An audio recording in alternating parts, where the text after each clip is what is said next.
बाबा जान, मैंने आपको बताया तो है, रोशन साहिबा ने भी यही कहा है। उरूज इसरार कर रही थी कि बाबा को उसकी बीमारी के बारे में ना बताया जाए। आप जानते तो हैं कि वो कितनी जिद्दी है, बिल्कुल यहाँ नहीं आएगी। लेकिन तुर्कान, मैं यहाँ कुछ किए बगैर नहीं रह सकता। मेरा दिल बंद हो जाएगा। मैं उरूज को देखे बगैर नहीं रह सकता। मुझे उससे मिलना है बेटा। ठीक है बाबा, आप फिक्र मत करें, आप मुझ पे छोड़ दें। मैं खुद वहाँ जाऊंगी और उरूज से बात करूंगी। हाँ तुर्कान, तुम उमर के साथ ही जा रही हो ना बेटा? नहीं, मैं उमर के साथ नहीं जाऊंगी, अकेले जाऊंगी। लेकिन तुम वहाँ अकेले कैसे जा सकती हो बेटा? तुम उमर के साथ जाओ। देखो, उरूज उमर को बहुत पसंद करती है। बाबा जान ठीक है, मैंने आपसे कहा ना कि मैं उरूज के पास जाऊंगी और ख्याल रखूंगी उसका। आप फिक्र मत करें। बाबा, अगर आप उदास रहेंगे तो बीमार हो जाएंगे, प्लीज मत करें ऐसा। ठीक है, तुम जाओ बेटी, वहां से मुझे खबर देती रहना। ठीक है, ठीक है, मैं आपको बताऊंगी। खुदा हाफिज।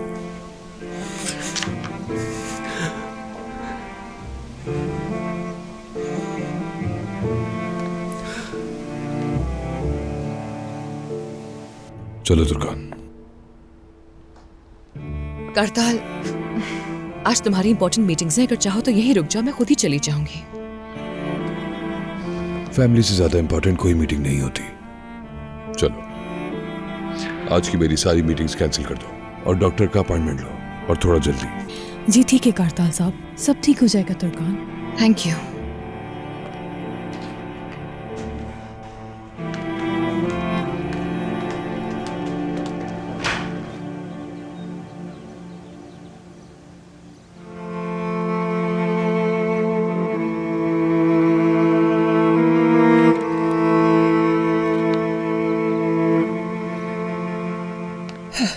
फातेह, उरूज को किसी बात का अंदाजा ना होने देना।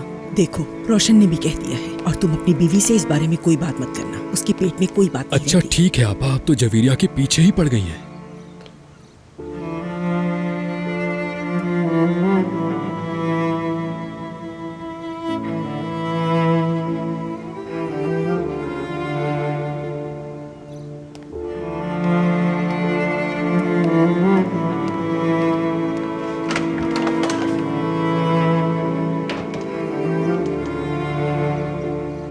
सारे काम मुझे ही करने पड़ते हैं। ओह, इस घर के सारे लोग नवाब हैं, मगर मैं किससे कहूँ? अपनी अम्मी से भी नहीं कह सकती मैं, वो तो यही कहेंगी शादी के बाद सबको करना पड़ता है, तुम्हें भी करना होगा। क्या हुआ? तुम लोगों से इस घर के मसले हल ही नहीं होते। लेकिन तुम मुझे कुछ मत बताना, बिल्कुल नहीं, मैं तो अजनबी हूं ना। कुछ समझते ही नहीं, जरा भी अहमियत नहीं देते। मैं कोई नौकरानी नहीं हूं। क्या हो गया है जवेरिया? खुदा के लिए बस करो अब। मैं यहाँ तकलीफ में हूँ और तुम्हारे सवाल खत्म ही नहीं हो रहे। ऐसा क्या हुआ है, मुझे क्यों नहीं बताते?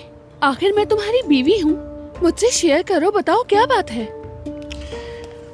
मैं तुम्हें नहीं बता सकता, ये मेरे भाई का जाती मामला है। तुम्हारे भाई का जाती मामला है, लेकिन तकलीफ में तुम हो, समझ से बाहर है मेरे। कुछ छुपा रहे हो।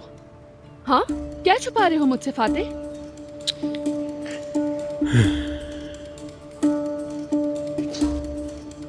ठीक है, छुपाते रहो, कुछ मत बताओ मुझे। मैं हूं ही कौन जिसे तुम कुछ बताओगे?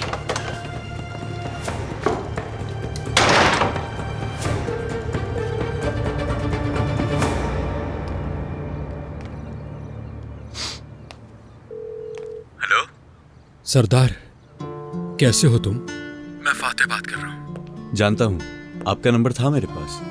मेरे क्रेडिट्स खत्म हो रहे हैं, कभी भी कॉल कट सकती है, तो मैं सीधे असल बात की तरफ आता हूँ। गौर से सुनना। जी सुन रहा हूँ, कहें। मैंने उरूज के लिए तुम्हें कॉल की है। उरूज? क्या हुआ है उसे? सब ठीक तो है ना? नहीं, वो ठीक नहीं है।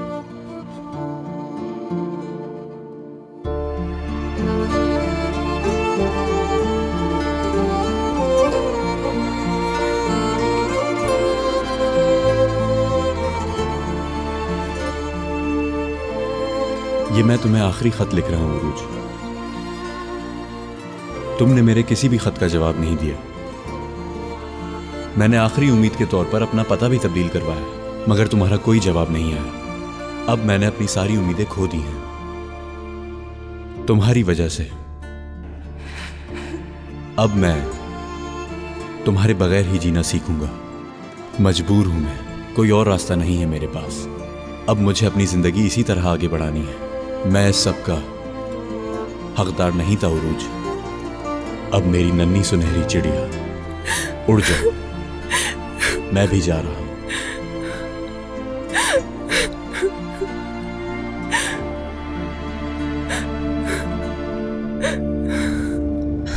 कितना लंबा रास्ता है, ये तो खत्म ही नहीं होके दे रहा। ज्यादा नहीं रहा, बस पहुंचने वाले हैं। पुरसुकून रहो।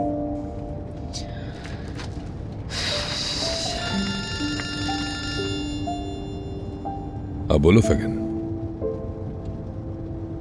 ठीक है फैगन, अभी हम रास्ते में हैं। मैं तुम्हें थोड़ी देर में कॉल बैक करता हूं। तुम डॉक्टर का नंबर मुझे सेंड कर दो। क्या मिल गया उसे डॉक्टर? हाँ, वो डॉक्टर इस वक्त इंग्लैंड में है और सबसे बेस्ट डॉक्टर है। क्या वो डॉक्टर गैर मुल्की है? नहीं, प्रोफेसर डॉक्टर उमर फारूक तुर्गुलो। उन्होंने अपनी पूरी जिंदगी इस बीमारी की तहकीक की। उनका बहुत एक्सपीरियंस है, उनसे मशवरा करते हैं। इंशाल्लाह उसका इलाज अच्छी तरह हो जाएगा। फैगन ने उसका नंबर भेजा है। इस तरह के डॉक्टर्स के साथ वक्त मिलना हमेशा मुश्किल होता है। क्या फिगन ने अपने असिस्टेंट को बताया है कि जरा जल्दी है? हाँ, फैगन ने कहा है कि ये उनका पर्सनल नंबर है।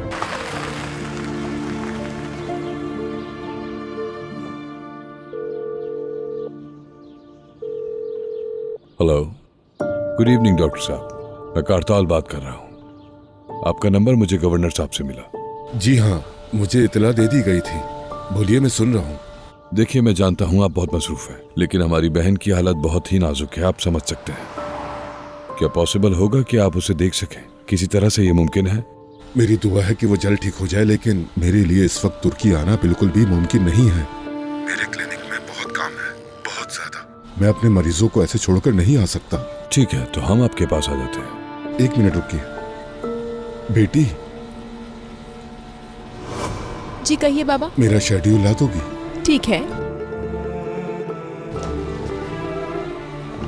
आपकी बहन को दिसंबर से पहले नहीं देख सकता। लेकिन डॉक्टर साहब, ये तो बहुत ज्यादा वक्त हो जाएगा। हम इतना इंतजार नहीं कर सकते। मैं समझता हूँ, इस किस्म की बीमारी में एक एक दिन बहुत कीमती होता है और आपने पहले ही देर कर दी है। मैं सिर्फ इतना ही कर सकता हूँ आपके लिए। तो क्या आप किसी ऐसे डॉक्टर को जानते हैं जो तुर्की में मौजूद हो? मैं इस बारे में सोचूंगा और जल्द से जल्द आपको इतला दूंगा, ठीक है? जी ठीक है, आपके वक्त का बहुत शुक्रिया। मैंने कहा था ना तुमसे, ऐसे डॉक्टर्स बहुत बिजी होते हैं, मुलाकात का वक्त लेना मुश्किल होता है। तुर्कान, तुम परेशान मत हो। मुझे यकीन है कि तुर्की में ही कोई अच्छा डॉक्टर मिल जाएगा।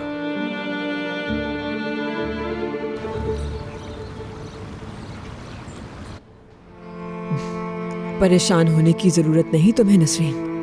तुम्हारी तीनों बेटियों को एक बार फिर मैं इकट्ठा जरूर करूंगी।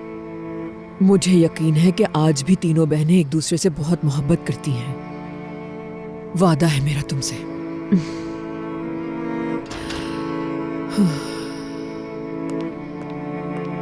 अम्मी। अरे उमर, तुम गए नहीं बेटा? नहीं, वो सब कुछ खुद हैंडल करना चाहती है। यानी उसने जिद नहीं छोड़ी अपनी? हाँ, आप सही कह रही हैं। अम्मी, एक बात पूछूं आपसे? क्या तुर्कान किसी से रिलेशनशिप में है? ऐसा तुम्हें क्यों लग रहा है? क्योंकि तलाक को 5 साल हो चुके हैं। शायद कोई हो जिंदगी में। बेटा, ऐसा नहीं होगा। अगर ऐसा होता तो हमें पता चल जाता। अचानक तुम ऐसा क्यों सोच रहे हो?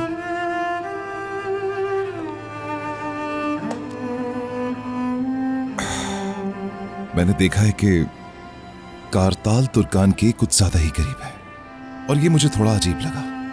बस यही बात परेशान कर रही है मुझे। उमर बेटा, ऐसा कैसे हो सकता है? और वो कारताल तुम्हारा दोस्त भी तो है। देखो उमर, तुम हसद में इस तरह की बातें सोच रहे हो। ऐसा कुछ नहीं है। इस तरह की सोच को तुम्हें अपने दिमाग से निकाल देना चाहिए। पहले भी तुमने इसी वजह से। ठीक है अम्मी, ठीक है। गुजरी हुई बातों को अब दोबारा मत निकालें। तुम्हें ऐसा क्यों महसूस हो रहा है उमर? बताओ मुझे, कारताल ने कुछ किया है क्या? बस हमारी लड़ाई होने ही वाली थी। फिर से लड़ाई की? मैं तुर्कान के पास गया था उरूज की बीमारी का बताने के लिए। वो ये सब सुनकर सह ना पाई और रो पड़ी। उसी वक्त कारताल आ गया और उसे लगा कि मैंने तुर्कान को रुला दिया है, इसलिए मेरा कॉलर पकड़ा उसने। हाँ। उसके बाद उसने तुर्कान को गले लगाया, प्यार से तसल्ली दी तुर्कान को। क्या हक बनता उसका अम्मी?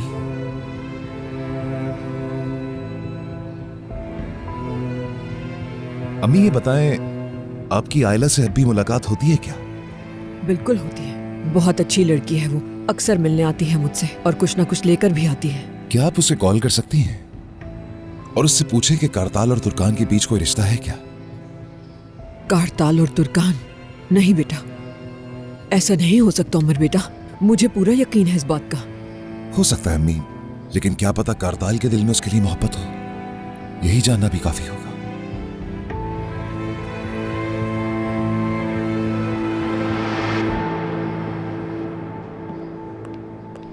हाँ।